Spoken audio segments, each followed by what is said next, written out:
আসসালামু আলাইকুম রহমতুল্লাহি আবরকাতুহু। সম্মানিত দর্শক, আশা করি সকলে ভালো আছেন। সম্মানিত দর্শক শ্রোতা, আমরা সকলেই অবগত রয়েছি যে আমাদের দেশে একটি জাতীয় নির্বাচন খুবই সন্নিকটে চলে এসেছে। তো এই নির্বাচনকে কেন্দ্র করে বিভিন্ন দল তাদের ভালো কাজগুলো জনগণের সামনে যেভাবে তুলে ধরছে, একইভাবে তারা তাদের প্রতিদ্বন্দ্বী যে সকল দল রয়েছে, একইভাবে তাদের প্রতিপক্ষ যে সকল রাজনৈতিক দল রয়েছে তাদের সমালোচনাও কিন্তু তারা করছে। সম্মানিত দর্শক, আমি আজকে যে বিষয়টি নিয়ে কথা বলবো, বর্তমানে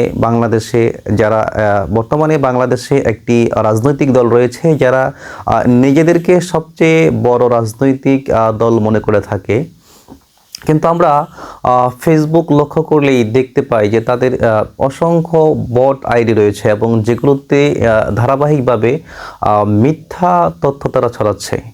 আসলে কোনো মানুষ যদি কারো ব্যাপারে একটা মিথ্যা তথ্য ছড়িয়ে দেয়, তাহলে এতে যে পরিমাণ গুনাহ হবে তার একটা গুনাহের অংশ কিন্তু তার আমলনামায় অটোমেটিক চলে যাবে। সম্মানিত দর্শক, আমরা জানি যে সম্প্রতি ঝালকাঠি 1 আসনের সংসদ সদস্য পদপ্রার্থী ডক্টর মোহাম্মদ ফয়জুল হক তিনি একটি বক্তব্য দিতে গিয়ে একটি উদাহরণ দিয়েছেন।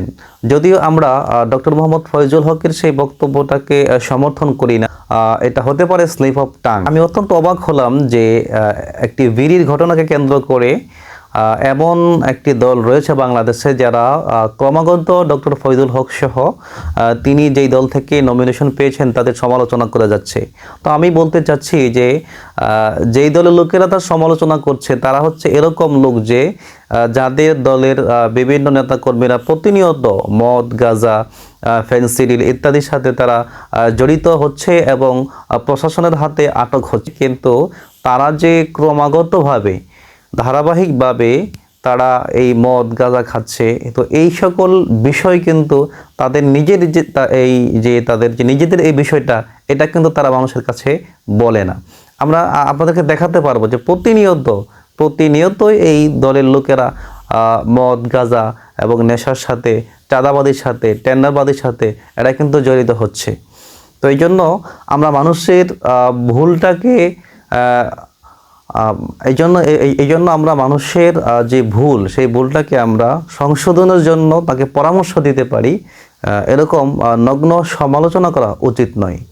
আল্লাহ আমাদেরকে হেফাজত করুক, আমিন।